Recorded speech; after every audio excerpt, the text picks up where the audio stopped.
Recording. All right, welcome to the 1 Degree Effect podcast. I am Coach Paul Malella. I'm here with Gina Malella. We're so grateful and humbled to have you all here. We have a special guest. This is our first interview on the 1 Degree Effect podcast. We have you're all our first live interview coming from our podcast studio here in Charleston, South Carolina, Mount Pleasant, South Carolina. We have George and Audra Sichler. So first off, we're so grateful and humbled. We're just coming off our first relationship recharge reset mastermind, and George and Audra were one of the couples that attended our event this weekend, which we're still actually running that play. Yesterday, we had a great full day session working on our 10 steps process in our relationship mastermind course. It was amazing. We had a full day session all day from 7:30 to about 2:33. And we kind of cut that content could have been cut into 2 different days, but we fire hose worth of content to our participants. And we ended up, after running that play, we ended up going to Seacoast Church, and we all volunteered at Tim Tebow's fundraising event, which was called Night to Shine. Night to Shine. We're grateful for George sharing that with us. Yeah, George found that. We are. I had no idea. And we put it into our agenda, and it was all about giving back in charity. And we were buddies to some special needs children. It was very emotional and very powerful. Yes. This morning, as we're shooting this podcast, we're also, we all had tea this morning. We had great breakfast. We worked out. We're going to go out to dinner for downtown Charleston. We're going to go to church all together tomorrow. Had a And it was little a great vitamin weekend. D, little vitamin D outside. That's right. But we're here today, and there's a little backstory on George and Audra Sichler. We've known them for how many years? It's got to be 15-ish. 15 years. 15-ish. And so George and Audra they brought their son Jeffrey into our martial arts school, and Gina and I owned our chain of martial arts schools up north. And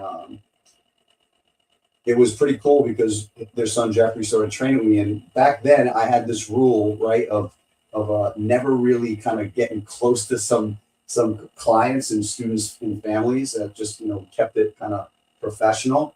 And I think we broke that rule because after George saw me teach and saw our I guess the way Gina and I were operating, he was just so intrigued. He wanted to ask me out on a date. I did ask you out on a date. You did. Took me out and we were double dating, and we had a tie. And he couldn't say no. That's right. We did. And after that, just highlighting both George and Audra, and I'll let them share their story and their background, but they're both Ironman. I know Iron Women.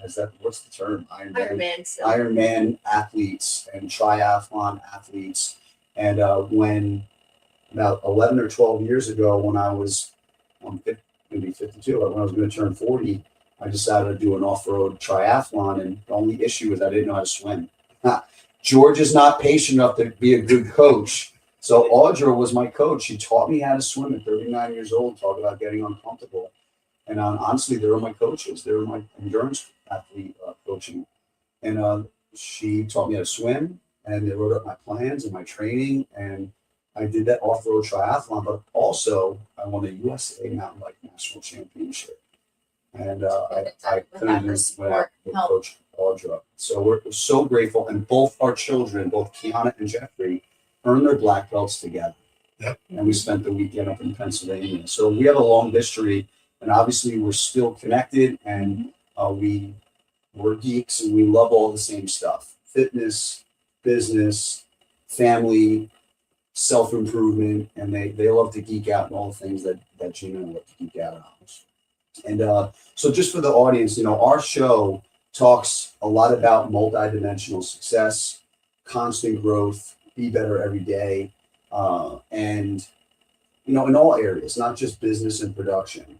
And why don't you just tell a little background about you and Miss Audra? Yeah, well, we grew up in New York like you guys did. We moved to the suburbs right after we got married in 1998. And then I guess it was 5, 6, 7, somewhere around there. Jeffrey went to the martial arts school and really just kind of fell in love with your process then, right? Very atypical.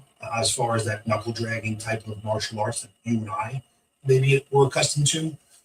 But I think what was so powerful about what you guys were doing was you were making those kids champions for life, right? You coined that phrase for us, at least. Yeah. You know, that they were champions of life, and I think still a philosophy to this day that we like to, you know, try to adhere to, and you know, the kids and stuff like that, and you guys just being so instrumental then at that young age. And I think, you know, we had similarities in that season of life. Another one of the things that you taught me.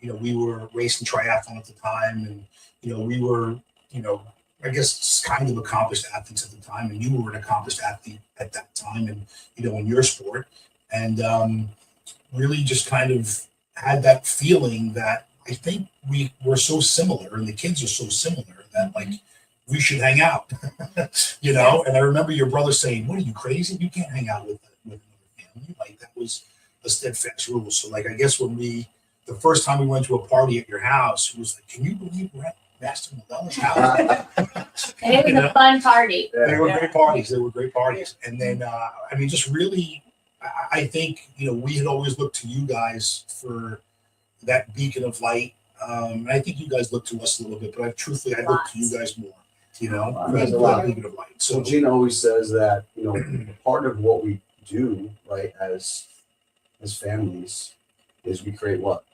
Magical Moments and adventures. But like, and I said it, you know, a few months back, I think to you, I'm like, you have no idea, like the instrumental, you've created such memories to last a lifetime that like our kids to this day, like Audra, she taught him how to ride a bike. Like, yeah. I mean, seriously, you know, So we could do a triathlon. yeah, And all our exactly. kids did triathlons at like Yeah. 5 years Yeah. old in the Hudson River. Like that's how crazy parents were. We're like, we're gonna have our 5-year-olds jump in the Hudson River and swim and do mountain, ride a bike But and run and do never- triathlons. Like we were But that definitely uncommon, Yeah. you know. Well, right, but not only that, like we could talk about memories and adventures and all the things that we would like to do, but like never would I been like, I think we should go ice climbing this weekend, or we should, you know, go mountain climbing, and just the adventures that you, or the geocaching, like everything that we did, we were able to do it as a family, and those memories are just locked in for a lifetime, and they still talk about it. I mean,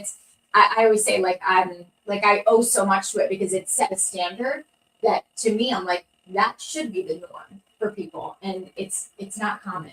It definitely I'm so brought grateful for a it. new level of awareness Yes. and intentionality on how to operate as parents, For sure. right? And so because of that focus that you put so much energy towards. Now the background for George, what was your previous career? You could share. I was NYPD. I did 20 years. Most of that was special operations. And then at the end of my career, I retired on the gang squad. Yeah. So when we first started, you know, hanging out together back in, you know, the early 2000s, I was really kind of in the prime of my career. And that was uncommon. And then we were racing. I think you came up to me and you're like, "You're doing an Ironman? Like, what is that all about?" Like, you were kind of intrigued about it. And then I was like, you know, intrigued by you guys too. It was love at first sight. No, genuinely It was. I mean, like, it really that's just big. like we just hit it off so quickly as kind of like, you know, our people. And it's just not, when you find those like-minded people at a high level, you know, that like to hold themselves to a standard, that's not common. And we were so close in age. The kids were so close in age. They grew up together. That's really kind of, you know, where it started. And you became my coach after that in business and life. And I think if I fast forward a little bit, we were kind of talking just before the show, was, you know, finding purpose and stuff. And then over the last handful of years, we've been talking about like, well, what does that purpose mean anymore? And I went back to the life statement that I wrote with you. I want to say I looked at it was about 2012 or 13. This is when I did that first COVID test. So somewhere around 2012, 13, I went through your program, you know, and wrote that life's purpose at that time, and really kind of resurfaced again for me. Followed for a long period of time, strayed, you know, somewhat over the end of my career because we had spoken that, you know, I was doing all the overtime and was neglecting myself and everything else to try to maximize that pension, you know, before I left. And then you look back and it's one of the things that I'm talking about now to guys and gals that are there and they're burnt out in the police department, et cetera. And it's like, you lost your purpose, right? Your purpose was not to be a cop. Your purpose was not to be a fireman. What was that purpose? And I found my purpose as I look back on that, and it was to be part of an elite team. And then when I became not a member of that elite team anymore, and I retired, I had to find purpose again. And it was going back to what most of our audience might know. What you called it, the what? The what crew? The gang? What was it? Gang Squad. Okay, what is that?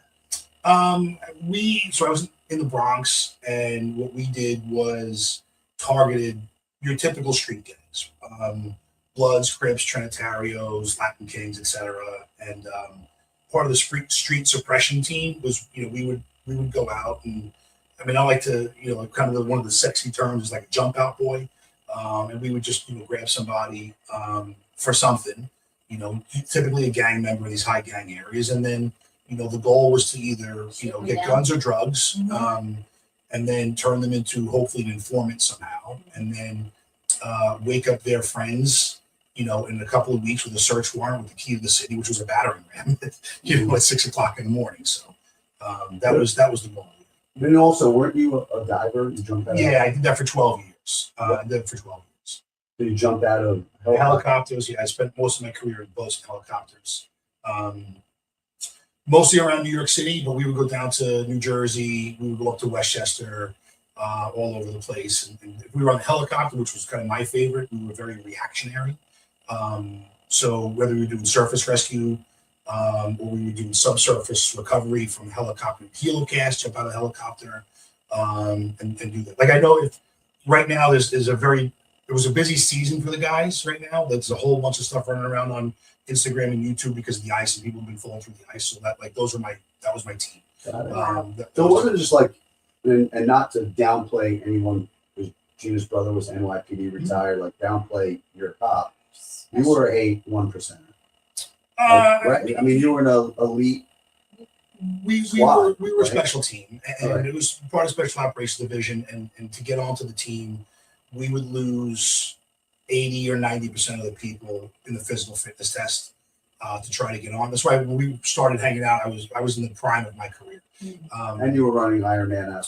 Yeah, and both of you two were. Yeah, you both multiple, did, right? Multiple races together as a couple, right? And then at the same time, I just want to prove this point.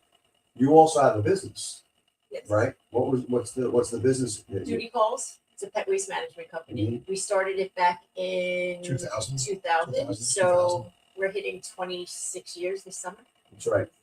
So here he is. George is, running the play in the police department, doing gang stuff, jumping out of helicopters, being Scuba Steve, and Audra is running a business. And one of my favorite, and being a mom. well, that's what we're about to two. share, because when I look back, I see your pictures of you, and you're scooping, and you have the baby Bjorn, and you have Jeffrey on your back, right? I'm going, oh my gosh, to talk about, right? Like, you're doing it. You're running a business. You're raising babies. Busy life. Very intentional with your position. That was when I think back, like, that was a crazy busy time, right? He was at work.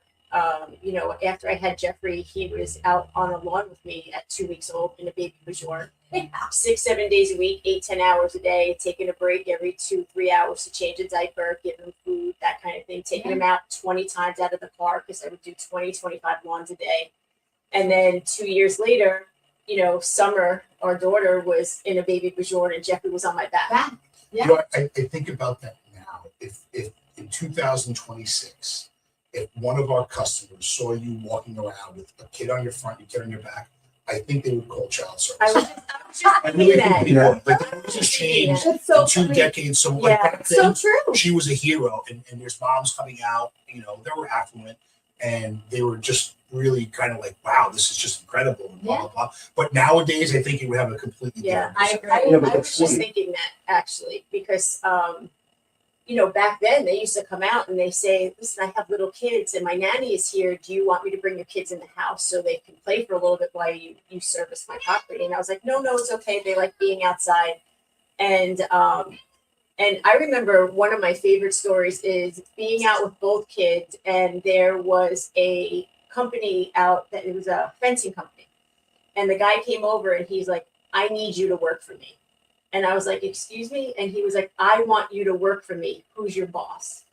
And I was like, I am. He's like, no. I want to know who your boss is. You're out here with 2 kids on you, servicing, picking up dog waste. I need you to work for me. And I was like, I'm the boss. He's like, what? And I'm like, yeah, I'm the owner. And he was like, oh, wow. And I was just like, So here's the most powerful lesson. Here you are, right? You're training triathlons. You're training for Ironmans. You're running a business. 2 little kids, right? And where most humans, like, they think that's impossible, right? So, like, what were some of the things that, if we were giving our audience like tips, value bombs of like the mindset, the strategies, how did you manage all that? So in that season of life? So for me, for my entire life, I always wanted to exceed expectations, whether they were my own or someone else. So I love knocking on a door and introducing myself. And they were like, I've had customers say to me, you're not a guy.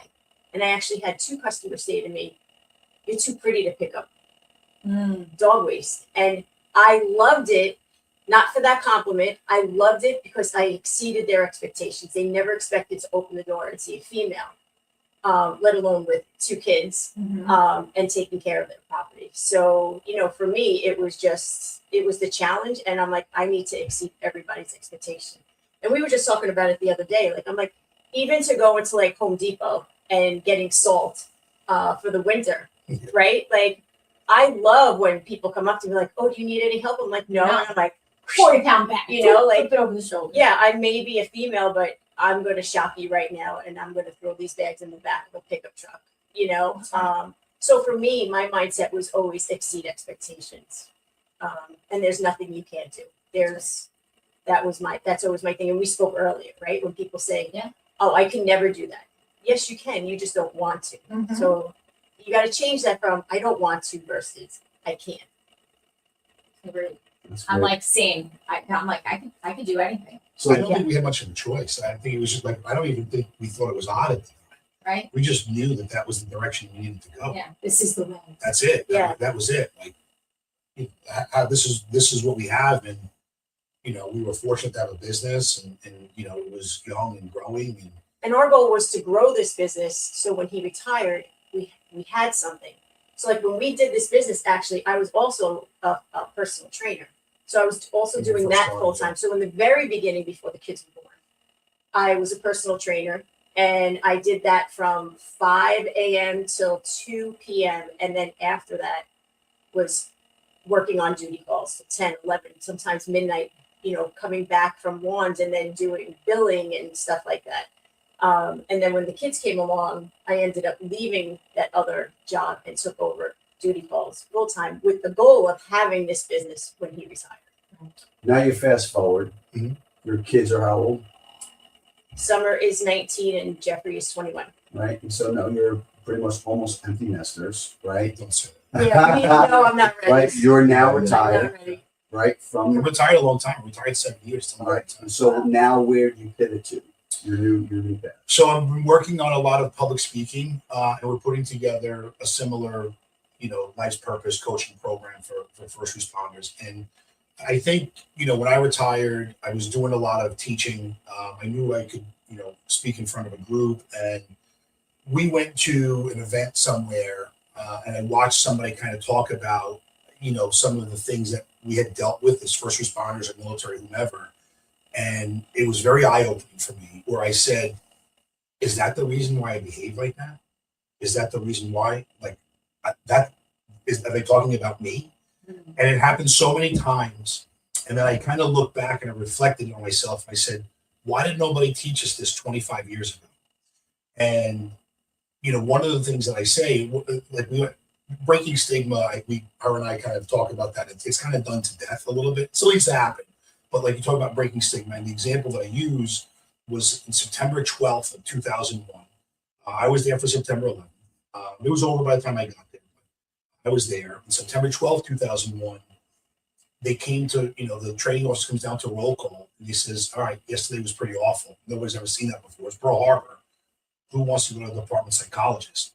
And we said, we threw him out.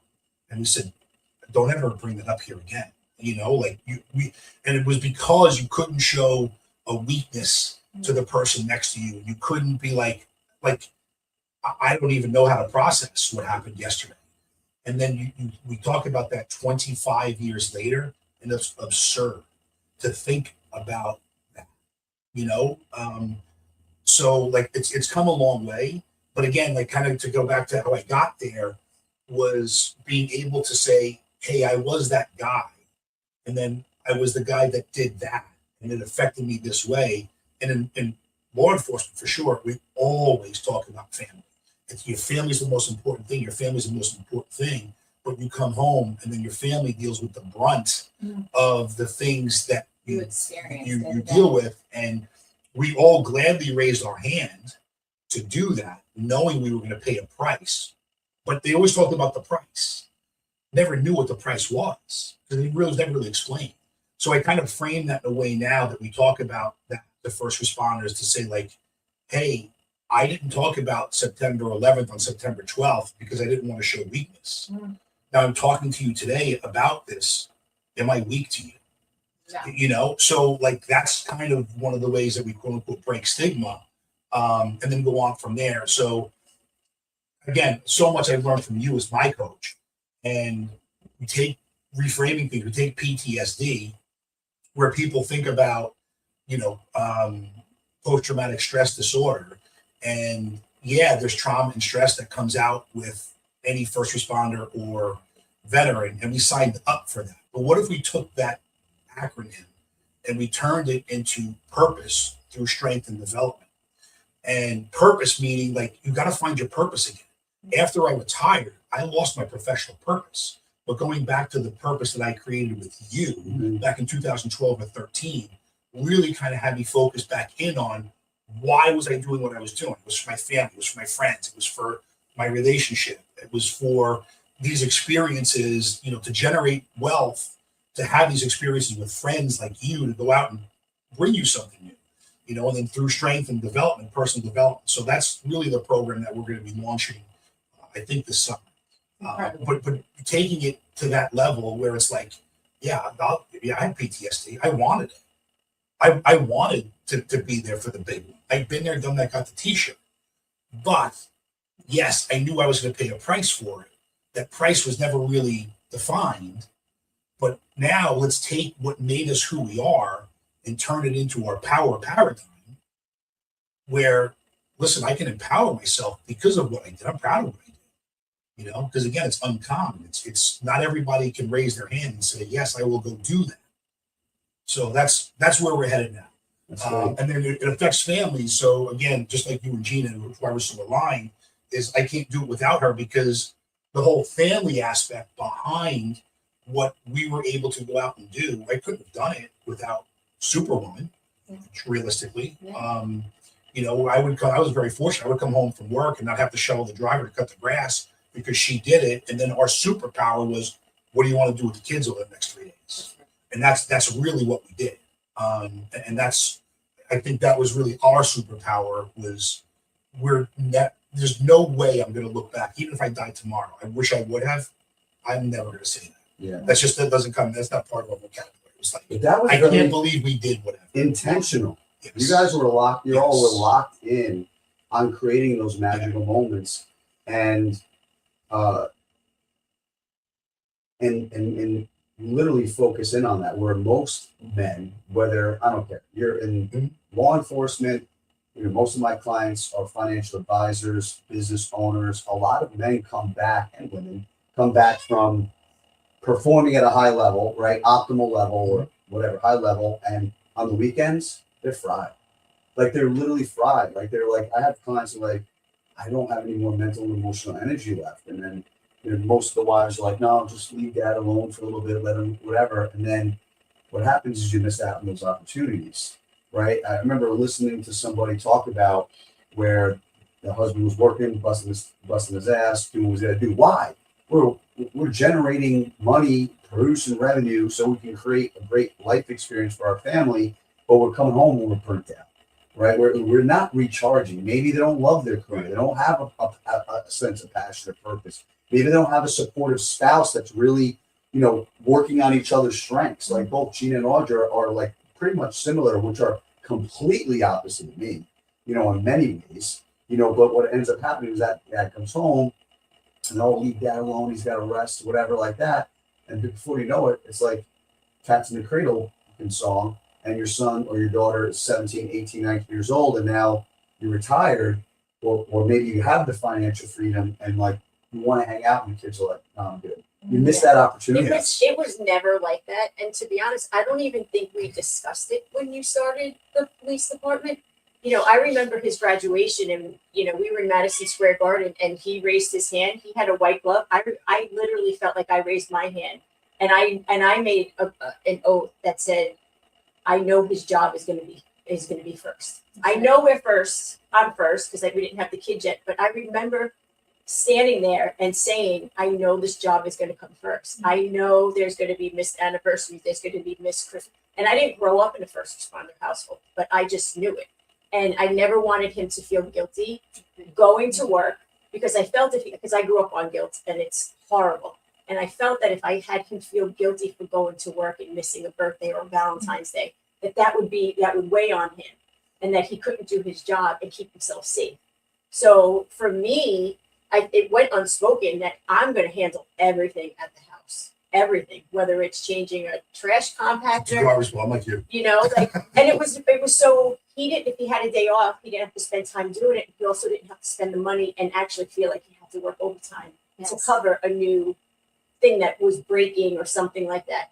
And when we ended up having kids, we met him at the door every night. Some nights it was overwhelming because he had a bad day at work. And, back then we didn't have phones to be like, hey, I had a rough shift or a rough tour.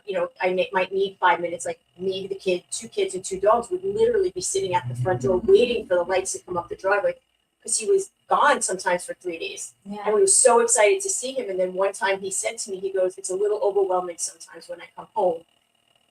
Either I'm going to sit in the car for a little bit, or when I come in, I'm going to go straight upstairs, take a shower, just veg out for a few minutes, and then I'm coming back down. And then it could be 20 minutes and he was on dad and husband mode.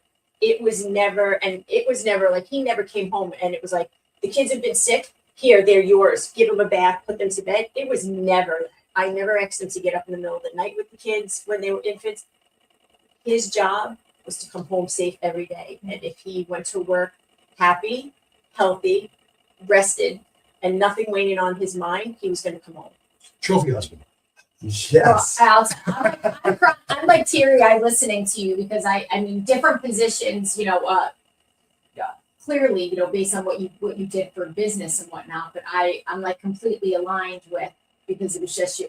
It's the support. That's the whole thing. It's like when you talk about being a team, it's like you're supporting them because it's your unit. Mm-hmm. So it's not, oh, I had a hard day at work. Now it's your turn. Like, there is no tit for tat. It's like, I got you when you're ready. Right. I'm here to support you. And there was no resentment ever that he had to be at work. Mm-hmm. Like, it was just accepted. My kids were taught that it was accepted. Hey, listen, my kids loved the fact that sometimes he wasn't home for their birthdays, because they had 2 birthday parties. Mm-hmm. We had 2 Christmases. We had 2 Thanksgivings. Sometimes they had 3 birthday cakes. Like just recently, I asked my son, if you had to think back when Daddy was on the job, what's the one thing you remember? One thing you remember? And besides, obviously, all the family days that we had. Any day he had off, they were packed with family stuff, and he planned them. Don't know where he found the time, but he would plan them. And Jeffrey said to me, he goes, besides all of that, it was realizing as I got older that not everybody had 2 birthdays and 2 Christmases. Wow. Right? Instead And of it made complaining. Instead of complaining, because I never presented it to them. It was never like, oh, Daddy's not going to be home for your birthday. Oh, they never felt that negative energy. Mm-hmm. And they heard me, like when I would go to weddings by myself or host birthday parties by myself. Mm-hmm. And people would be like, oh, I feel so bad for you. Your husband's not here. And I was like, don't feel bad for me. Feel bad for him. He's missing out on this. So my kids grew up with that. And there was never any resentment. I never, like September 11th, we had a day planned to go hiking. Everything was all like, I was making pancakes. And as soon as we knew that it was a terrorist attack, that was his first reaction was, we're being attacked. And I was like, what? And he was like, I have to go. And it was the only time in his whole career that I ever asked him to stay home.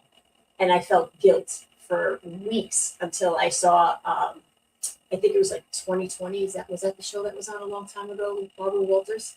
60 minutes. Yeah, 60 Minutes. And they had all these firefighter wives who lost their husbands on it, and how they talked about feeling guilty that they begged their husbands not to go to work that day. Mm-hmm. And I was like, okay, I'm not the only one. So I was able to feel better about that. But that was the only day. And I'll never forget it. He had one foot on the bottom step at our front door. And I said, please, can you stay home? And he looked at me and he goes, these are my brothers and sisters. I have to go help them. And that was it. And I said, you're right. And then I didn't see you for 8 weeks. 6 weeks. And, to touch on 9/11 and touch on 9/11 and to touch on how things were so different that people didn't talk about it. When I finally saw him in 6 weeks, I still remember we had a black leather couch and he came home and he put his head on my lap. And I remember touching his hair and he looked up at me and the light in his blue eyes were gone. And I remember looking down at him and I said to myself, I don't know if he's ever going to get those beautiful blue eyes back again. The light was just out. And I know I always asked him, like, are you okay? Are you okay? And then, the answer was always yes. He did tell me, that it was horrific, but didn't ever go into details. And I knew it had to affect it, right? Because it affected all of us. And most of us were sitting behind a screen watching it on TV. And when I realized how bad it was a couple of years ago when he finally stepped foot in the museum, right? It was 21 years after. Over 20 years ago. And, he won't go back. And he literally dropped to his knees. Like literally had to pick him up. My kids were there and I was like, just, Daddy's okay. We just need to give him a little bit of time. And then that's when I was like, oh my God, this is 20 years that he was dealing with all this. in one, right?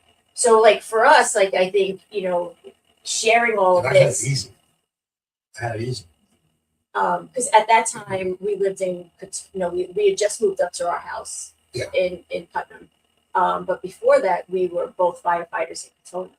And I had a family friend that was a very close family friend that was missing. And he actually was trying to get me to come down to help because I was like, I need to come down and help. So he was like, well, maybe we can get you on one of the fire trucks and come down. And then I remember him calling me and reality hit. And I'll never forget what he said to me. He's like, I cannot have you come down here because we're finding shoes with feet in it. And you will never be the same and I can't have you change. It's exactly what he said to me. And then that's when I stopped begging him to get me down there. But going back to what he's doing, to be able to share our story and our experiences, himself and us as a couple, to be able to help other couples, it's priceless. So that's where you're pivoting now. Yes. And New purpose. Mhm. Part of the same old purpose. Yeah. It's kind of redefining purpose and still staying aligned, but it's purpose. Well, you came around full circle, experiencing I all. don't wear the uniform anymore. Right. But I swore I would help these guys again. And this is I totally don't know anything else to do.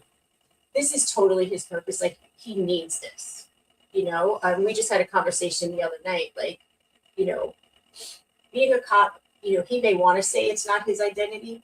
It wasn't. It totally was for 20 years. Yeah.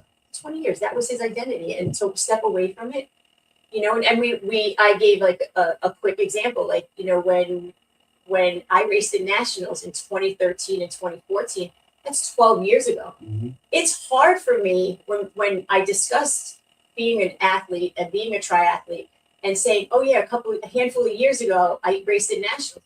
12, 13 years ago was not a handful of years ago. That's still hard for me knowing that I was, and I'm still not. Yes, am I physically fit? Yes, but am I racing? No.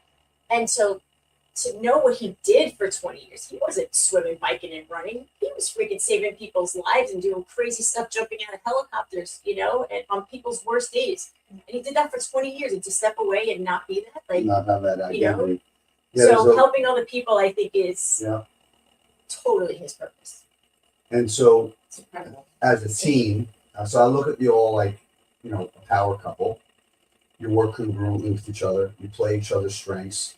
Here's what I respect the most. You're still learning. You're still growing. You're still, most people kind of like, they hit the wall, they plateau, and they're like, I'm retired. And, you know, without a sense of like a purpose or another vision, you and I call it a worthy ideal, right? That's bigger than us.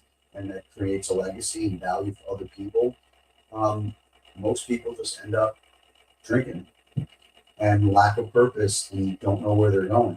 You know, when you found another evolution, right? And I always use this quote from Earl Nightingale, right? It's where we got the worthy ideal name from our mentor Bob Proctor. You know, success is the progressive realization of the worthy ideal.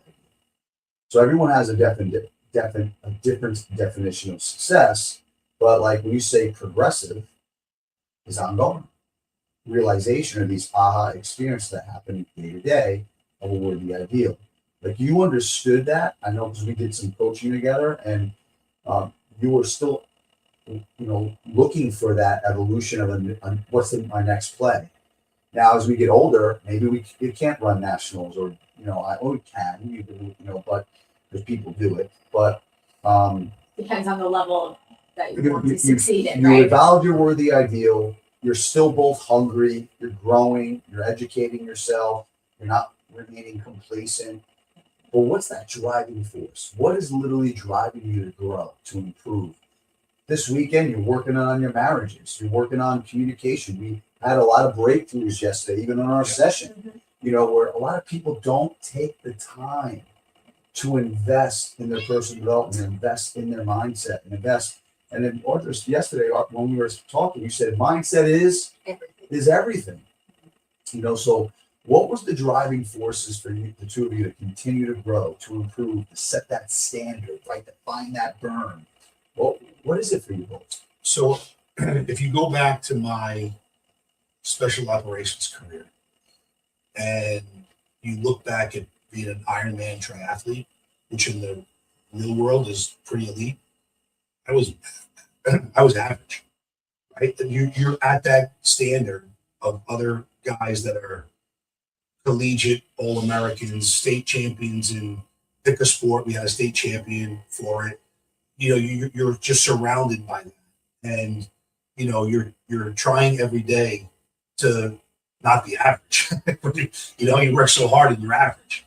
And we've always had that internal driving force to just not, you know, to not be average. You know, like if you're not giving your best, why are you even bothered?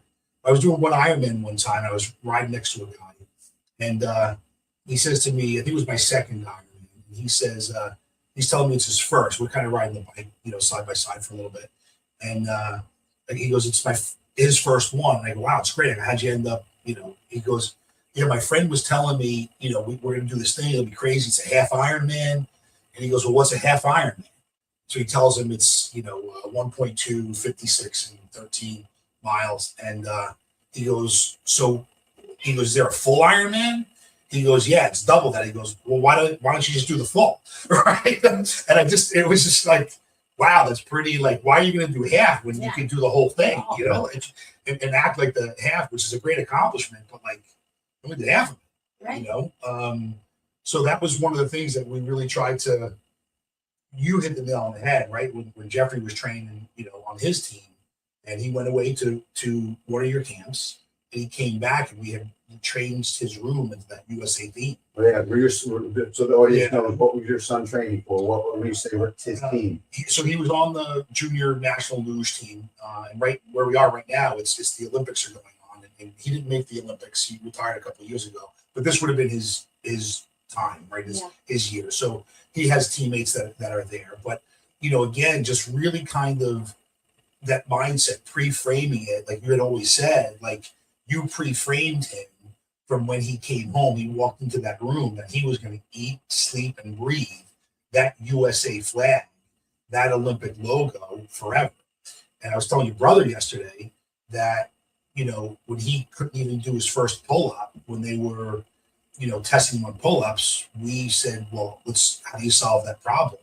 So let's take the problem, and we developed a solution. And that was hang the pull-up bar in his doorway. You could buy them in Walmart or whatever. I said, every time you walk in and walk out, anybody walks in and out of your room, they got to do a pull, right? And then, the rest is history at that point. Yeah. So, like, if we walked in and out, we had to do a pull up, to show to him that, like, everybody's going to follow that rule. So, but it was so, again, just from you guys creating that, identify what the problem is, find the solution, and know what the end goal is. Mm-hmm. And then what we would do in our world was reverse plan, right? So you reverse plan for that mission. We need to be here, and then we're here. Let's reverse plan backwards in order to get to that goal. What does it look like? My driving force, and I think it's his as well, is I want to leave a legacy. I want everybody who has ever met me to remember me for a very long time. Whether it's, he makes fun of me about I find hearts everywhere. Well, I have people all over this world that send me pictures of hearts. Whether it's in their bread, whether their dog peed in the snow and it was the shape of a heart, right? So when they send that to me, I'm like, they're always going to remember me for a heart. And then whether it's coaching or being a female and having, running a business, or being a female, being a firefighter, whatever it is, I don't want to be forgotten. That's my biggest fear. I don't want to be forgotten. You want to be remembered. I want to be remembered. I want my kids to remember me. Sometimes I think about it and I say to myself, oh my God, are they going to be reminded so much of me that they're going to be so sad all the time? Because my kids come home and 2 weeks ago, my daughter's like, Mom, you would have been so proud of me. I did something that you would have done. And I was like, what's that? She's like, somebody online in front of me at the grocery store was short 7 cents. And I had it in my bag. And I said to myself, my mom would pay for this. And she's like, I know you would have paid for more. She's like, so I offered it and I gave them 7 cents. She goes, I would have used my debit card like I've seen you do before for 7 cents to pay for something. And it's like things like that, and that's my drive. Part of my drive is leaving a legacy. And like what he said is, have a goal, find what we need to do to make it happen. And I think the reason why we've been successful is because we've always supported each other. Whether it was, hey, I want to jump into this, and sell skincare. Before I know it, I come home 2 hours later and he's like, oh, I designed business cards for you. Always had my back, and vice versa. Like, he'll come with a crazy idea. That's And powerful. I'm like, let's go for it. I'm like, well, why are you thinking here? Let's go here. And the same thing. I'm like, well, why don't we do that? Why don't I just do it? And it's like just on a Saturday. He's like, well, why think about it? Down here. Let's go to here. And before we know it, I have business cards, a website. He's designing a logo, and I'm like, holy smokes, So, and to me, that's going to be part of our legacy. Like, our kids see that. Well, you're setting a standard for both Jeffrey and son. But I also think that, like, part of my motivation is because I do feel that the vast majority of people don't. And I don't think they reach their potential. I don't think they don't find their purpose. They just kind of meander through life.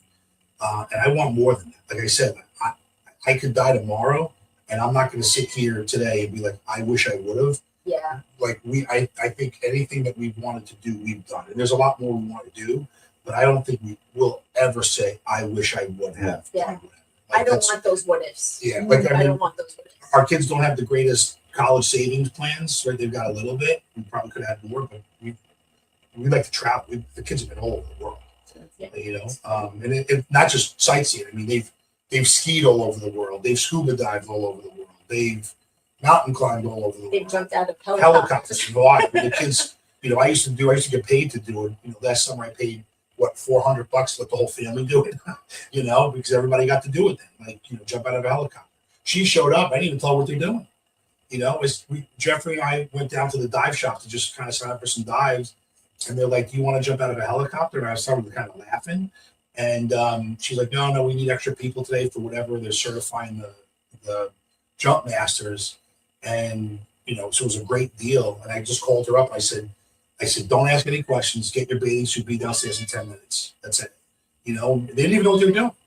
And then walked them in. And what do you mean we're doing that in the picture? And he was like, yeah, we're jumping on a helicopter. Okay. Yeah, I definitely don't want those what ifs.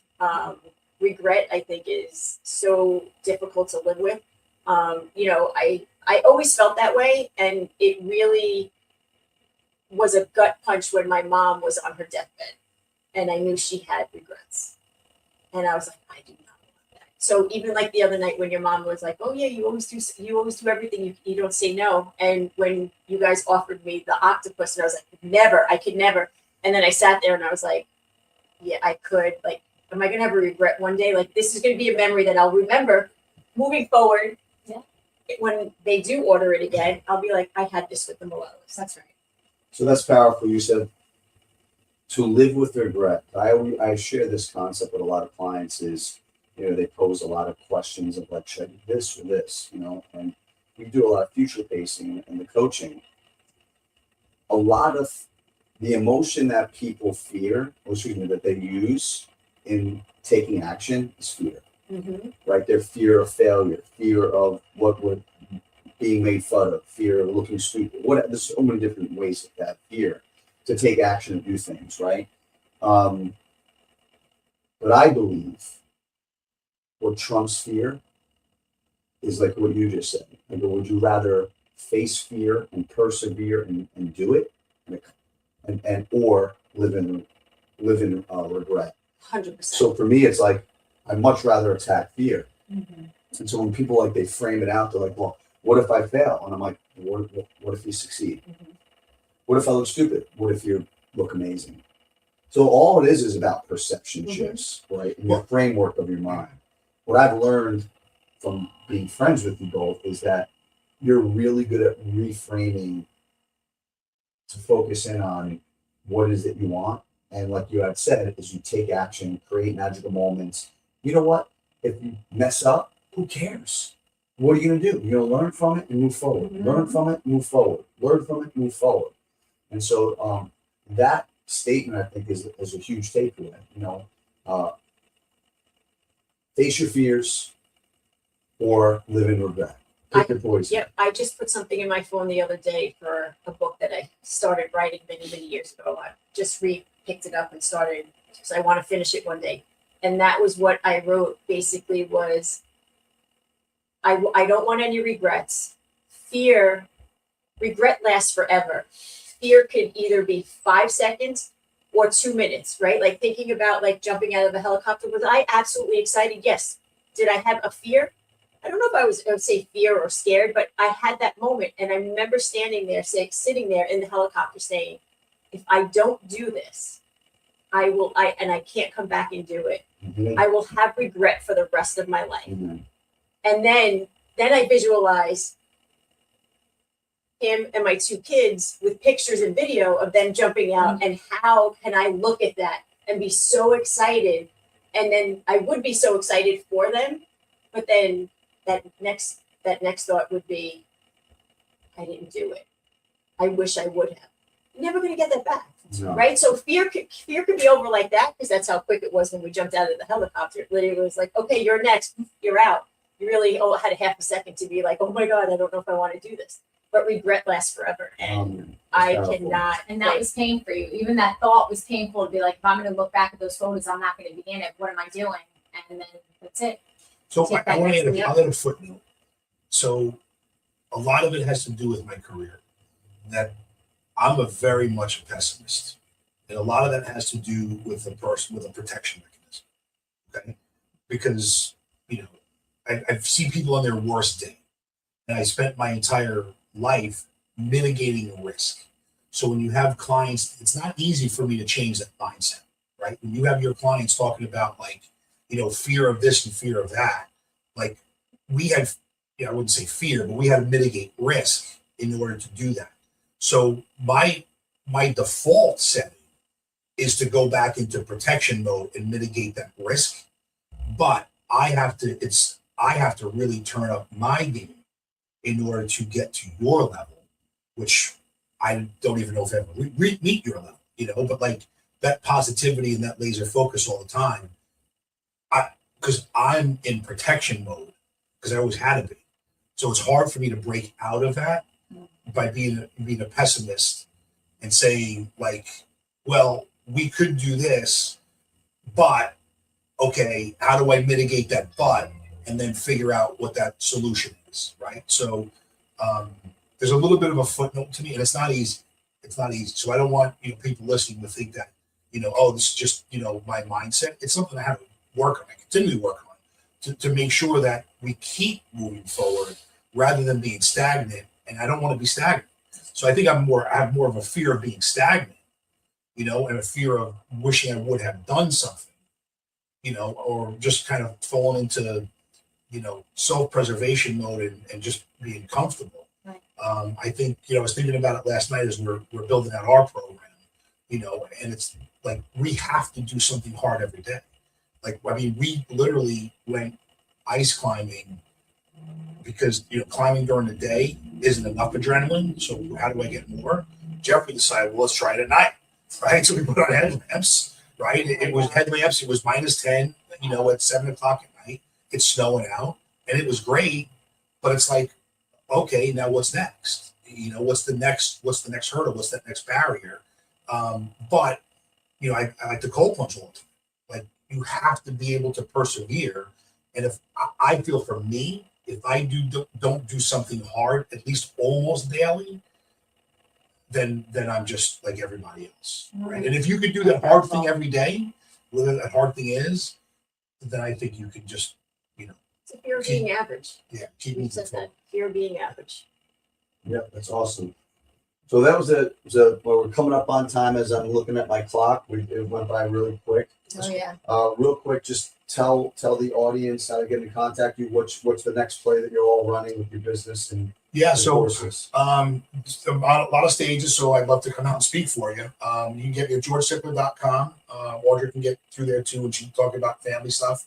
Wellness Warrior Talk on Instagram. I think it's the same on TikTok and at George Sichler on YouTube. And following Paul's play. He's my mentor. He's my coach.